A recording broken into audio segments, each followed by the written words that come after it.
Salut les rouleurs, bienvenue sur ma chaîne Louis Cycling pour une nouvelle vidéo. Aujourd'hui il s'agit du résumé de la course de mardi dernier, une course de la Frenchy Fusion de 30 km. Allez c'est parti, jingle.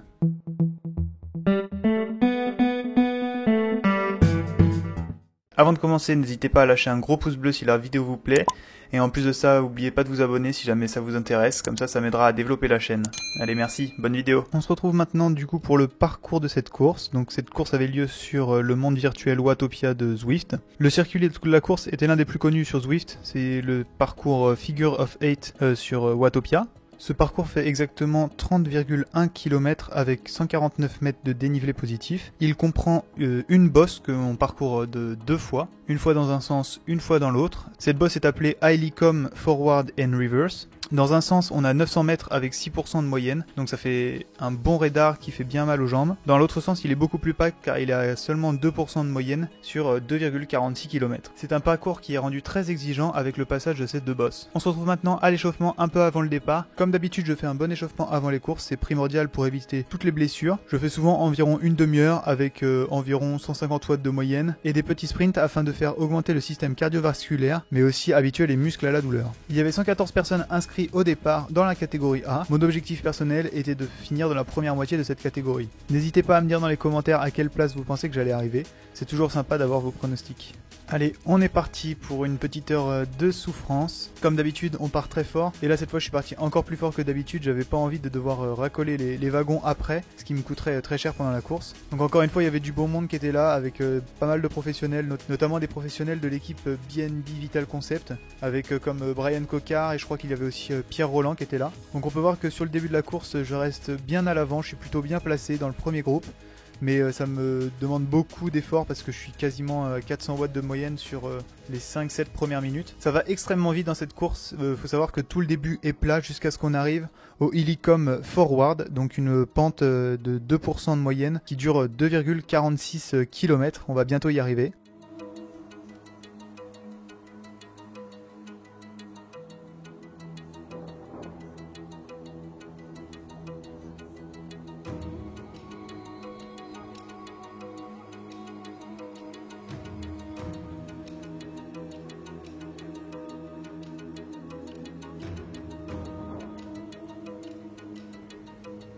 Ça y est, on y est, les premiers pourcentages arrivent. C'est une pente qui n'a pas du tout une pente identique tout au long de la montée. Il y a des variations de pourcentage, notamment le début qui est beaucoup plus dur. Et là on peut voir que je commence déjà à être dans le rouge, j'ai peur de me faire lâcher.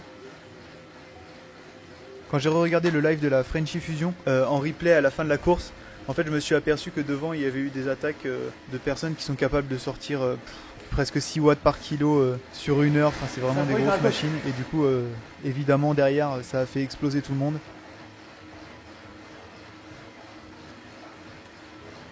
Là j'essaie au maximum de recoller le morceau pour garder le train et basculer dans un gros groupe afin de ne pas perdre trop de temps, mais là c'est très dur. Déjà à 185 pulses alors qu'on n'est même pas au tiers de la course, ça va être très dur pour la suite. Je peux pas tenir. Chier.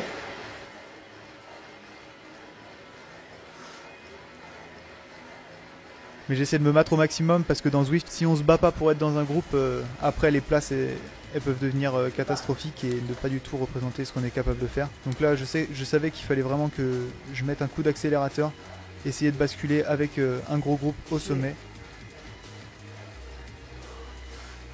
Et là on voit déjà ma puissance commence à chuter, 320 watts. Alors que ma FTP est de 330 watts, c'est un peu dommage là quand je vois la course en replay. Ça me donne envie de pousser encore plus fort mais je pouvais pas, j'étais tout simplement à bloc.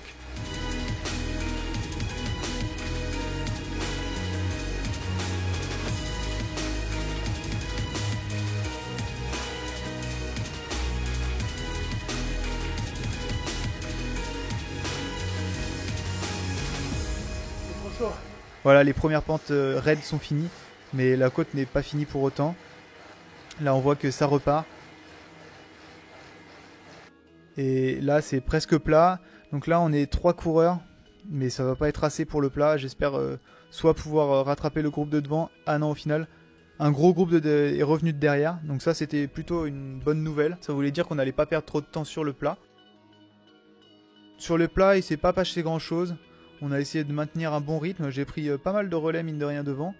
J'aurais peut-être mieux fait de me réserver pour la deuxième côte, mais je me sentais plutôt bien, j'avais pas besoin de développer trop de watts, on me voit plutôt aux alentours des 310, 315, ce qui est une puissance largement soutenable pour ma part.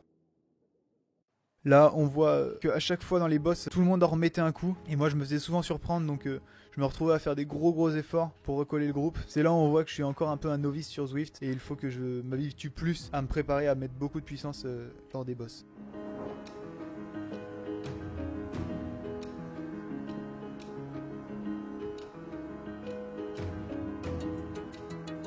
Donc voilà, j'ai gardé ce groupe tout du long sur le plat. On a plutôt bien collaboré.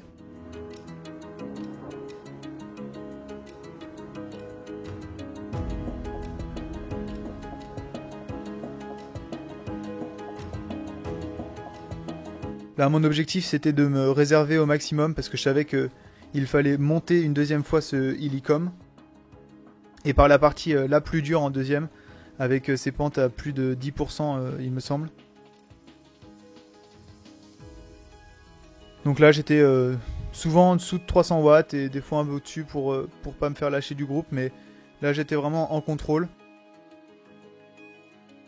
J'essayais de garder du jus pour la côte et essayer de pas me faire lâcher plus tard.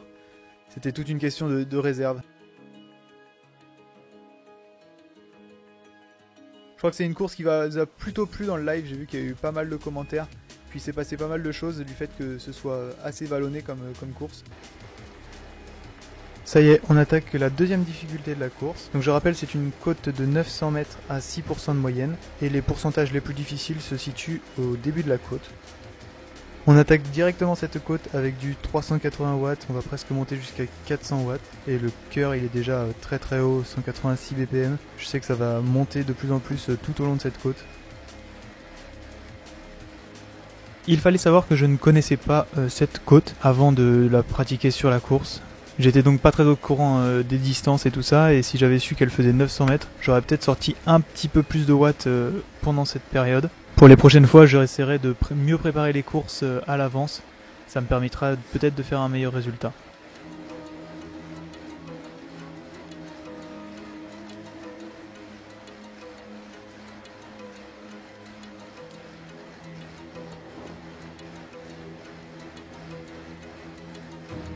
Là on voit que physiquement je suis vraiment au maximum du maximum, presque 190 ppm. Malheureusement, on va voir que la puissance s'effondre. Ouais, j'arrive plus à sortir les watts. J'arrive plus à rester dans les roues. C'est dur, c'est dur. Là je tenais à remercier le chat parce que vous avez vraiment été au top. Ça m'aide dans ces moments-là à sortir plus de watts, à essayer d'être plus fort, à me pousser vraiment dans mes derniers retranchements. Mais malgré ça, j'arrive pas à sortir la puissance. J'étais un peu fatigué aussi sur cette course, je sortais d'une grosse semaine d'entraînement. Après cette course, j'allais avoir une semaine de récupération, du coup j'étais vraiment lessivé. Mais c'est toujours sympa de faire ces courses, j'adore ça, ça me pousse au maximum.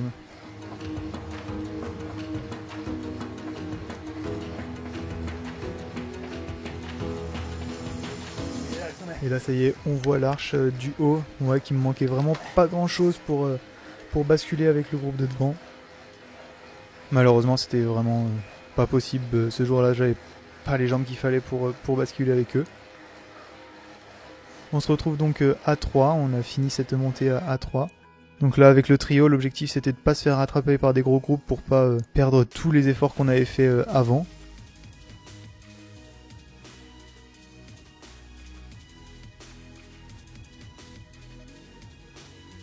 Alors là voilà, je vais vous donner un petit conseil sur Zwift, donc il est possible, quand vous allez au-dessus de 60 km/h, vous pouvez arrêter de pédaler en descente, et votre personnage se mettra alors en position aéro. Donc là vous le voyez, j'ai pas besoin de pédaler et je vais à la même vitesse que les autres du groupe. Donc ça c'est vraiment bien pour récupérer dans les courses, c'est primordial de connaître ça il me semble. Par contre il faut faire attention de pas oublier de redémarrer parce que ça met toujours un peu de temps à transmettre les données entre le home trainer et Zwift. Et si vous voulez pas vous prendre une cassure bêtement, n'oubliez pas de démarrer un peu avant la fin de la pente.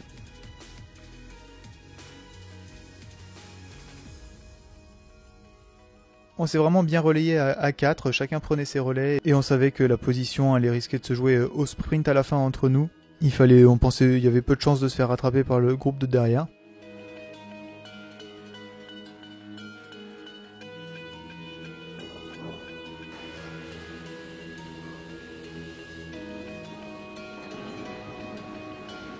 Voilà, je vais vous laisser le dernier kilomètre à vitesse réelle pour essayer de vous rendre compte un peu de la stratégie que j'ai essayé de mettre en place pour faire la meilleure place possible. Donc moi, il faut savoir qu'au sprint, je savais que j'avais aucune chance de gagner, c'était juste impossible. Je m'étais donc dit que j'allais essayer d'attaquer d'un peu plus loin. Dans la vraie vie, il y en a qui font le coup du kilomètre par exemple, c'est à peu près pareil, mais sauf que je l'ai fait pas au kilomètre, j'ai décidé de le faire à 500 mètres sur Zwift parce que j'étais pas si frais que ça et je pense que tenir le kilomètre aurait été beaucoup trop dur.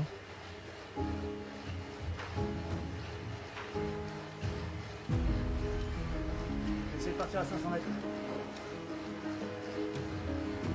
Malheureusement, là je vois que je suis en train de un petit peu les emmener sur un fauteuil. Donc j'ai décidé de ralentir un petit peu pour que ce soit plus inconfortable pour eux et qu'ils aient à prendre des relais. Donc là je récupère un petit peu.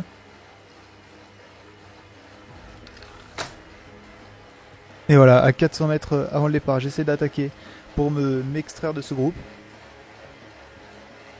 Malheureusement, je m'aperçois vite qu'ils arrivent facilement à tenir la roue et que je les emmène sur un fauteuil pour ce sprint. J'aurais peut-être dû sortir un peu plus de watts plus fort et faire une attaque plus franche pour pouvoir mieux sortir de ce groupe. Et là, j'ai essayé de sprinter à 200 mètres de l'arrivée, mais j'ai complètement explosé, j'étais au bout. Vous allez voir que j'ai eu de la chance parce que le groupe de derrière, au final, je pensais qu'il était loin et il m'a rattrapé sur la ligne. Mais au final, dans les résultats, je suis quand même devant ce groupe, donc ça m'a un peu rassuré. Au final, sur la course, en termes de classement, je finis 56e sur 88 en catégorie A sur le classement Zwift. Et pour ce qui est de Zwift Power, je finis avec un classement de 45e sur 66 en catégorie A, pareil. Donc c'est un peu moins bien que la semaine dernière, mais j'avais moins de jambes, je sortais d'une grosse semaine d'entraînement, donc ça me semble plutôt logique. Bon, j'espère que ce petit résumé de course vous aura plu. Sur ce, je vous dis roulez bien et ciao tout le monde.